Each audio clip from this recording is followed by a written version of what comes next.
Golda Meir was quoted as saying she did not want them.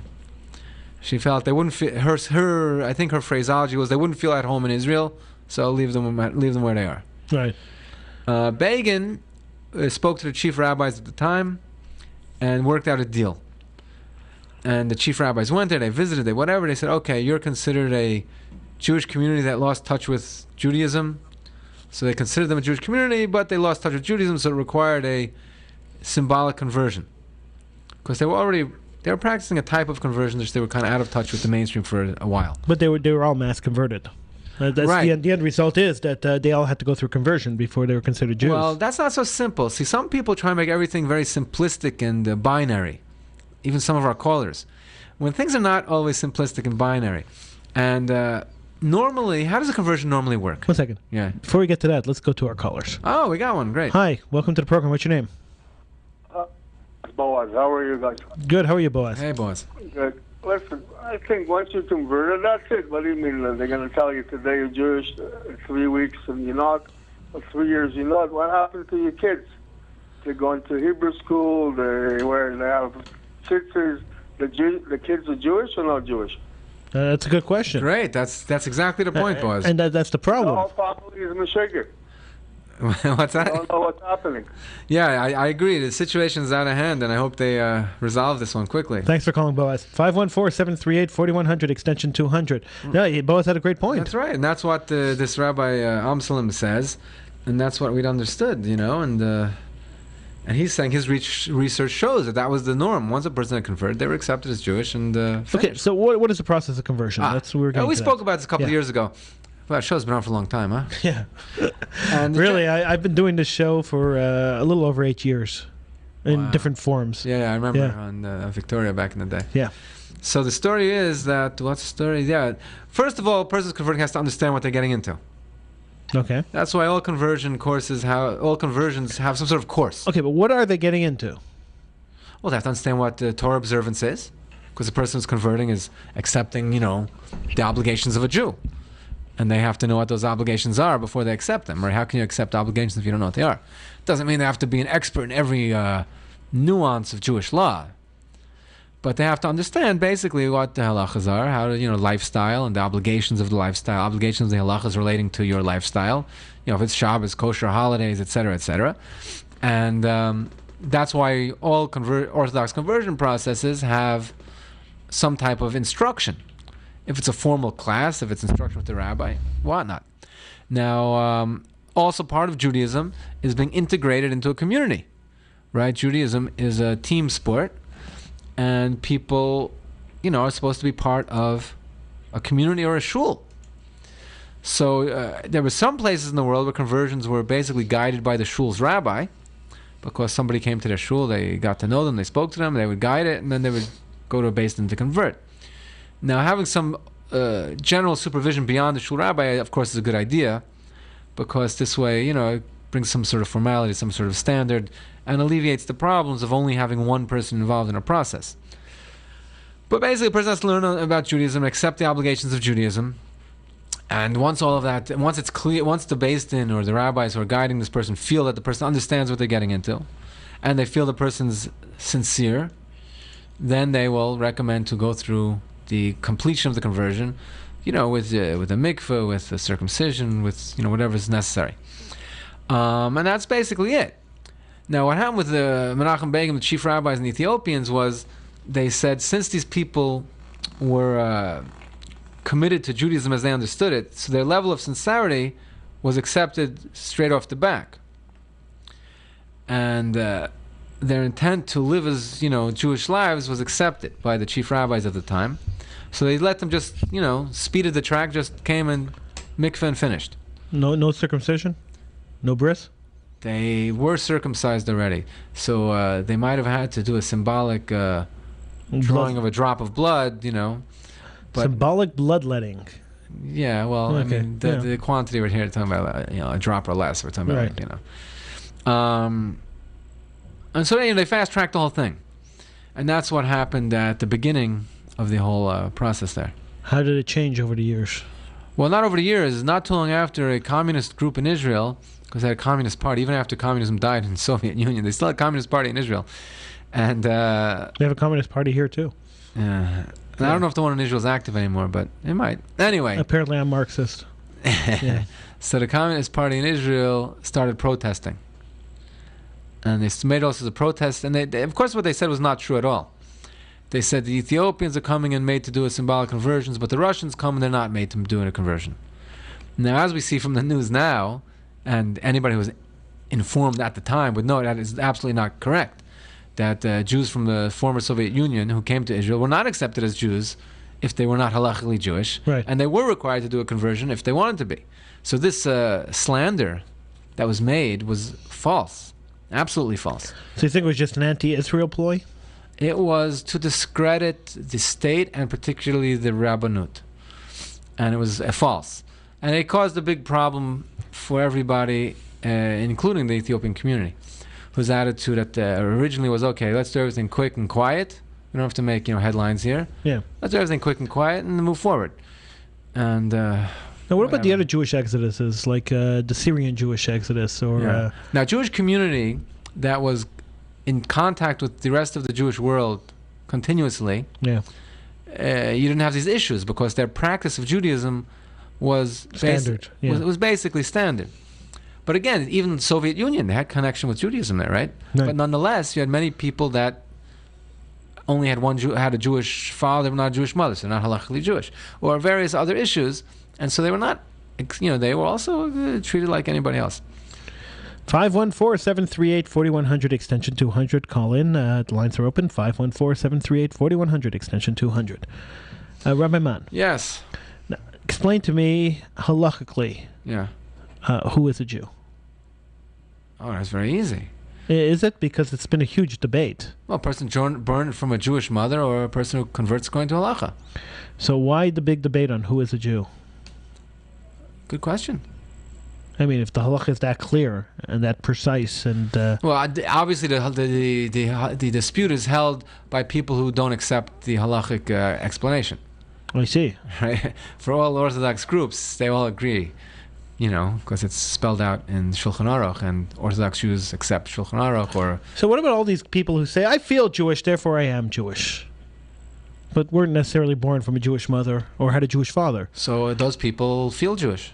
So they're not Jewish. They're not Jewish. No. Okay. They're Judaizers. So this whole concept of half Jew, quarter Jew, I mean that was all coined by Nazism, by the way, the half Jew, quarter Jew thing. Well, I don't know who coined it, but basically it's false. Basically it's binary, Jewish or not. Now, could you find some sort of halachic situations that might have some sort of quasiness to it? Yes, you probably can.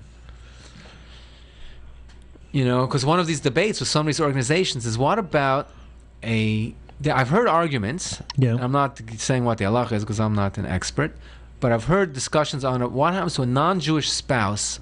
A Jewish person has a non-Jewish spouse. What do you do with that spouse? Do you encourage that person to convert or not? Because normally we do not encourage people. Well, it's to a convert. huge debate going on right now, actually. Yeah. So it's an interesting topic. Let's go to the phones. Hi, what's your name, please? Isaac. Hi, Isaac. Welcome to the program. Thank you. Hi, Howie. Hi, Rabbi Mann. Hey, Isaac. Just a little question. Honestly, I didn't know that there was like a modern Orthodox council, and like the Vadayim. I just want to understand, like, if there's a conversion, what's the difference between modern Orthodox or Vadayim? I thought if you're Orthodox, it's Orthodox conversion. If it's a reformist or conservative, it's just I'm not sure. I'm not sure what the technical differences are. We're gonna have to ask some of the rabbis. We'll get back to you on this. We don't know what the technical differences are, or if there are, there may not be. It may just be two administrations. Yeah. You could have two kosher pizza places. They both serve kosher pizza, but some people run this one, some people run that one. Right. And they could also be next door to each other. Yeah. Oh, no. I don't mean to. Look, I never thought there was any differences, but when you brought that up, I just thought it's like, does one ask for a little more? Is it more severe? One is more severe than the other, or is it the same thing? I was just curious. I don't know. We're gonna have to ask the rabbis. We'll have to get back to you on that. Yeah, I will look into it. We have to find people involved in those groups. We'll have to do it. Yeah, I will look into it though.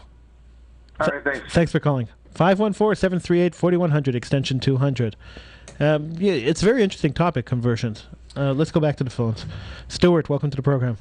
Good evening. I'm going to throw in something that might cause a bit of controversy. Sure. I see it again and again, and it's really appalling. I've seen very, very religious Jews. They follow all the laws of kashrut, and they're observant with the Shabbat, and they're praying many times a day, whatever they have to do. Yeah, at least 3 times a day. Yeah. Yeah, and they regard themselves as good Jews. Okay. But they're not good Jews. Why? What They're are they doing? terrible Jews because they're not ethical. What are they doing? And they don't see that as superseding. But Stuart, what are they doing, Stuart? They're cheating in their business dealings. Welcome to the Howie Silbiger Show on the True Talk Radio Network. Get in on the conversation.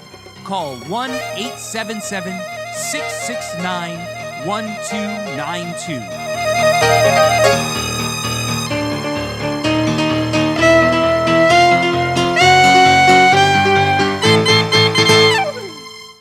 And good evening. My name is Howie Silbiger. This is the Howie Silbiger Show right here on the True Talk Radio Network. Glad you could join me. I'm happy to be here, and I have we were playing during the key up to the show. We were playing an old episode. I think it's 12 or 13 years old. Episode of the Howie Silbiger Show as it aired on Radio Shalom. It's fascinating to listen to old shows. I think it must have been 12 or 13 years ago. Rabbi Mann was still on the show. He was still co-hosting the show with me. So it was at least 10 years ago, probably even more than that, on Radio Shalom. So it was interesting to listen to these old episodes, and I'll probably do that a lot while I'm keying up the show, as we wait for the show to begin. I will probably do that a lot. I will play old episodes. We have about 20 years worth of episodes that we could play, so it's interesting to listen to old episodes. I like it. I enjoy it. I hadn't heard that episode in a long time, and I'm really happy that I put that on today. We are live. It is a Tuesday night. We are live. You could call in. The number to call 1-877-669-1292. That's the number to call. Get in on the conversation here on the Howie Silbiger Show on the True Talk Radio Network. TrueTalkRadio.com is the official site of the Howie Silbiger Show, where we have a full radio station running.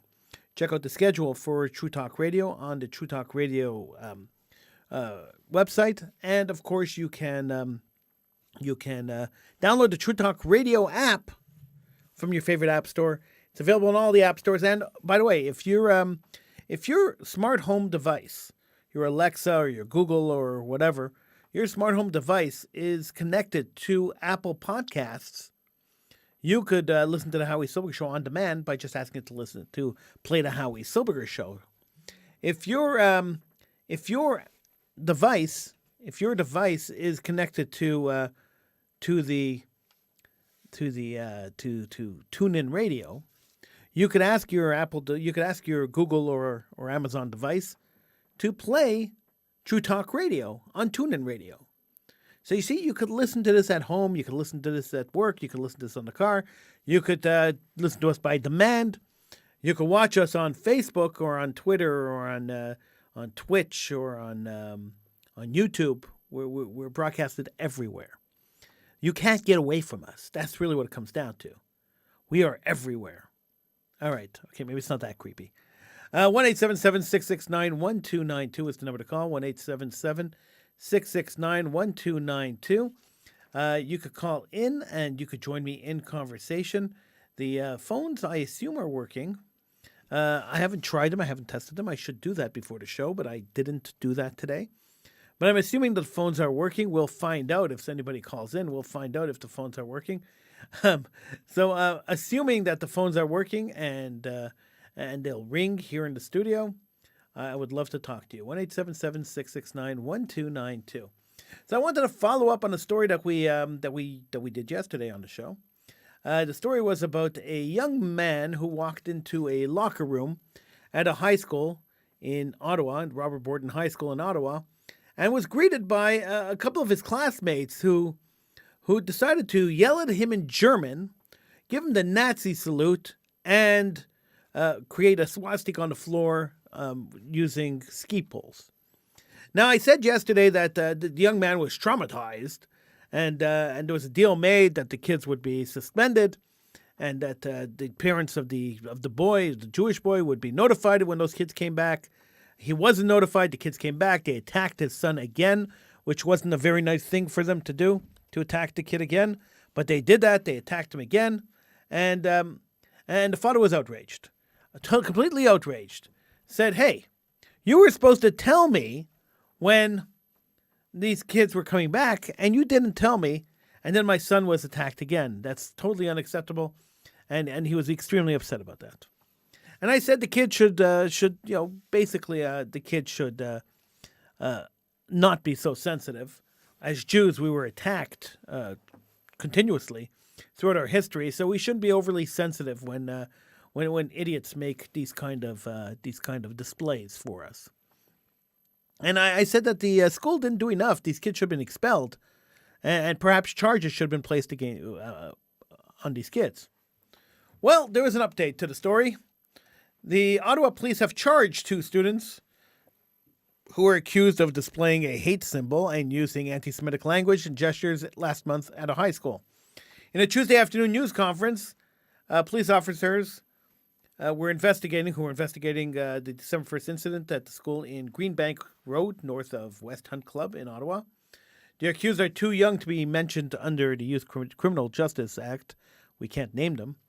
Adding that the charges include public incitement of hatred, criminal harassment, and mischief. The Ottawa Carleton District School Board confirmed Tuesday that the charges were linked to an incident at Sir Robert Borden High School, where David Baker said his Jewish son was targeted with swastikas and taunted by 4 fellow students in the locker room on December 1st. Baker said Tuesday he hopes that news of the charges will show everyone, students especially, that words and actions have consequences. It's important because it sends a strong and unequivocal message that anti-Semitism will not be tolerated in our schools or in our cities, said Baker. Education is the only path forward, and it's my hope that these students will change their thinking and their behavior. The OSDSB released a written statement on Tuesday, saying it stands against anti-Semitism, adding that Jewish students, families, and staff have the right to feel safe at school and in the community. The board statement also notes that since the incident, Robert Borden High School has taken steps to address the concerns of anti-Semitism. So they started a re-education program in conjunction with the local federation, which I guess is better than nothing. What they should be starting, and what all Jewish communities should be starting, is a re-education plan with our fists. That's what we should be starting. A self-defense plan. We should be teaching our kids how to defend themselves, how to physically defend themselves if need be. Because it's not a far stretch to say that if people are bold enough to create swastikas on the floor with ski poles and Nazi salute and yell in German at a Jewish student, then they're bold enough to go and to physically attack the Jewish student. They're bold enough to go and potentially kill the Jewish student. So before we get to that point, before we get to the point where somebody gets killed, perhaps, just perhaps, we should take the initiative as a Jewish community and teach our children how to defend themselves. Perhaps we should try to tell our kids that sometimes violence is warranted. Sometimes it's extremely warranted, and sometimes we have to just do what we have to do to defend ourselves, because for centuries Jews have not defended themselves, and for centuries Jews have been killed, unfortunately, murdered. So we have to do that. I'm going to have to take a tiny little break right now, but we'll be back in 2 minutes right here on the Howie Silbiger Show, maybe a little less than 2 minutes. Right here on the Howie Silbiger Show on the True Talk Radio Network. We're having a little bit of a technical problem, so we're going to take a slight break, just a couple of seconds, to fix this problem, and we'll be back just after this.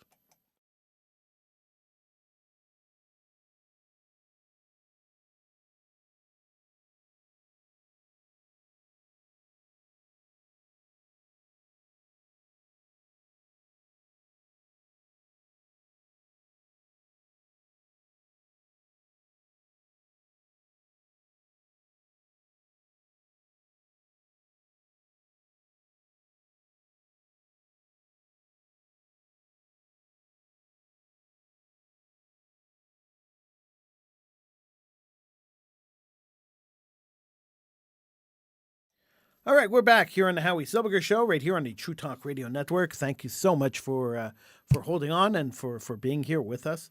It's just a slight technical problem that had to be dealt with. I dealt with it, and now we're back. So, the young men at Robert Borden High School, it's still Robert Borden High School in Ottawa, will they learn their lesson? Criminal charges were placed against them, as they should have been. This was a hate crime. So criminal charges should have been placed against them. And the school board seems to be taking it seriously. So should more be done? And I say yes. I always say yes. More should be done. The Jewish community of Ottawa, plus the Jewish communities everywhere else, should be training our kids how to defend themselves. They should be training our kids in martial arts. Everybody in the community should know how to defend themselves. Because like I said before, it's not a far stretch to draw a swastika or create a swastika on the floor and to physically attack a Jew. And somebody should be investigating where these kids got this idea from, where this whole concept came from. I mean, high school kids usually aren't the smartest, not the most conniving. And so one has to wonder where this kind of racism, where this kind of Jew hatred came from. Now, if it came from home, then perhaps an adult re-education program should be in place. If re-education is the way you want to go, then re-educating the children is going to be pointless unless the adults are re-educated. The children are still living with the adults. They're minors. So re-educating the kids, but not re-educating the parents, is kind of a fruitless, pointless exercise. So perhaps we should be looking at that. Where did this hatred come from? Where did these kids get the idea to create this swastika and to stand there? Now, I'm willing to wager dollars to donuts that these kids thought this was funny. And this was a practical joke that they were placing. It wasn't really a hate thing. It was a joke that they were playing on their friend. This is what I think happened. And a friend just took it a little too seriously. But even so, it's not really a funny joke. Mocking the death of tons of Jews, of millions and millions of Jews, is not overly funny. At least not in my mind. I don't find it funny. I'm an adult, though. So in a kid's mind, maybe it was funny. Maybe they thought it was funny. I don't know. But as an adult, I don't find it very funny. I don't think that most adults will find it very funny. I think that most adults will be repulsed by this, as we should be. Kids should not be advocating for the mass genocide of a people. And setting up a room, a swastika room, with Nazi salutes and the whole 9 yards, is really advocating for the death of a full nation of people. And that is completely unacceptable. But again, they're being charged, so I hope that they get convicted. Not because I want to ruin a bunch of kids' lives. This is not what I want for them. Because I want to send a message. I want this to be a message to other people who want to do crazy things like this. I want this to be a message to other children that this is not appropriate behavior, this is not legal behavior, this is not behavior that we could stand by and accept. And I think it's important that message get across loud and clear. Very, very strongly. So kudos to the police department of Ottawa, who took it seriously, pressed charges, and now they're going to move ahead with trying these two losers who did this. Now talking about losers, Prince Harry has been in the news a lot lately. Now, the last time I talked about Prince Harry, I spoke about him a couple of weeks ago, just briefly. I don't like talking about the royals because it's a useless waste of time. But I spoke about Prince Harry a little while back, a couple of weeks ago, in relation to his to his relationship with his mother and with the Queen's death. I spoke about Harry, but in this case here, his biography is coming out. And his biography has his biography is called Spare. So you have a heir and a spare. The heir is the next in line to the throne, and the spare is the spare. And so the heir and the spare, Harry would be the spare. So the spare wrote a biography, and in his biography he actually addressed something that we spoke about on the show in 2005. So way back in 2005, I did a full show condemning Prince Harry for wearing a Nazi costume at a Halloween party, or a native colonial themed party. I don't know if it was Halloween or some other event, but he wore a Nazi uniform, and the world condemned it. The Sun newspaper ran a front page story and a front page picture calling him Harry the Nazi. Ever since then, I've been referring to him as Prince Nazi, and he decided to address this controversy in his biography Spare. So Prince Harry says that Prince William and then girlfriend Kate Middleton were a part of his infamous decision to wear a Nazi costume to a native and colonial themed party in 2005. Here's the quote. "I phoned Willie and Kate and asked what they thought. Nazi uniform, they said." Harry writes, he explained that he was deciding between a pilot costume and a Nazi costume. Going on, he describes trying on the Nazi outfit for them, writing, "They both howled. Worse than Willie's leotard outfit, way more ridiculous," which again was the point. Rightly so, the then 20-year-old prince was heavily criticized for the decision after the photo of him appeared, a photo of him in costume, complete with a red swastika armband, was published on the front page of the Sun newspaper with the headline Harry the Nazi. The revelation comes just weeks after Harry and Meghan docuseries debuted on Netflix, in which the Duke of Sussex called the incident one of the biggest mistakes of his life. He quoted, this is the quote from the documentary, "I felt so ashamed afterwards," he said on camera. "All I wanted to do was make it right. I sat down and spoke to the chief rabbi in London, which had a profound effect on me, a profound impact on me. I went to Berlin and spoke to a Holocaust survivor." He added, "I could have gone on and ignored it and made the same mistakes over and over in my life, but I learned from that." So Prince Nazi learned from that wearing a Nazi uniform was a bad idea. He learned after being skewered in the media, after being criticized around the world, that it was a bad idea to wear the uniform of a genocidal maniac party that perpetrated one of the biggest mass murders, or the biggest mass murder in mankind.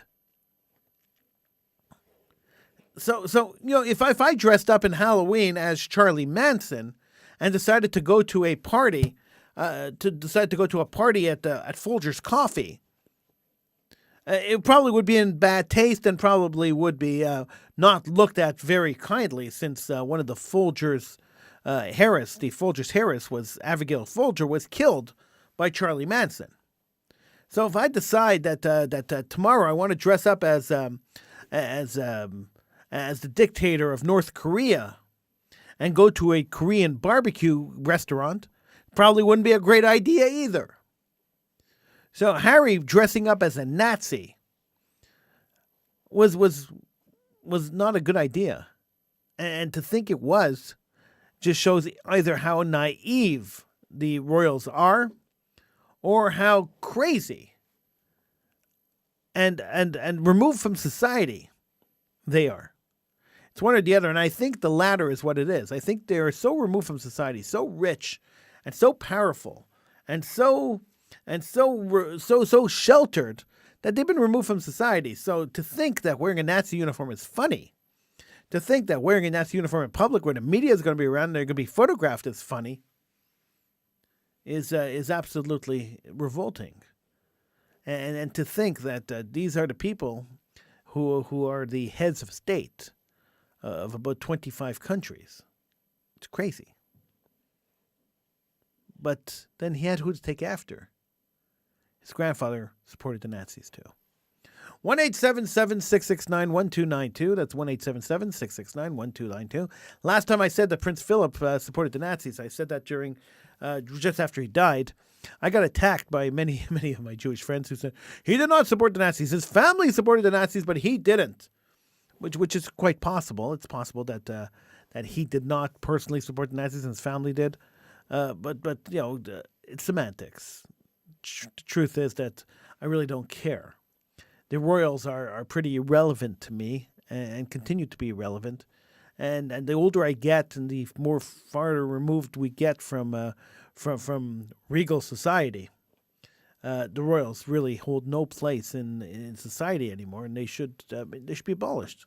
There should be no more royal family.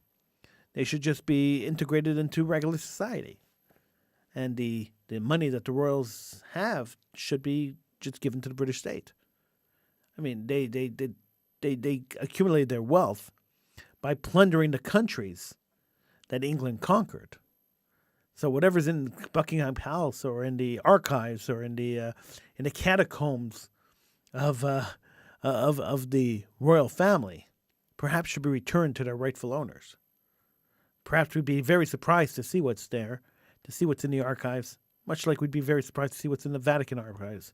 The Roman Empire also plundered and stole things that are sitting in the Vatican. Maybe that stuff should be returned too. But it won't be, don't worry.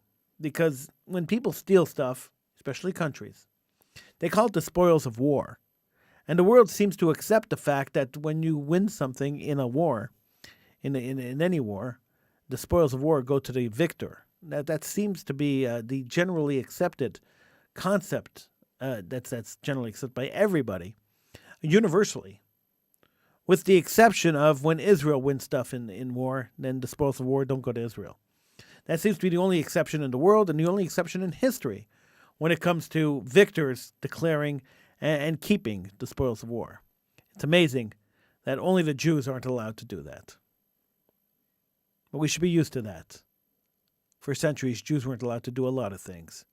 So keeping the spoils of war, being part of society, and enjoying the stuff that the rest of society enjoys, it's not in the cards for Jews.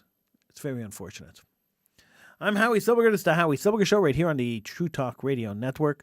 I want to thank you for joining me. I know these shows have been fairly short. We will, as they're getting a little longer. They've been a little longer lately.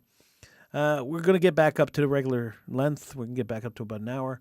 It's coming up. As my stamina builds, we will continue extending the length of the show. I want to thank you. There was no political hitman tonight. I thought I was going to do one tonight, but it turns out I'm not.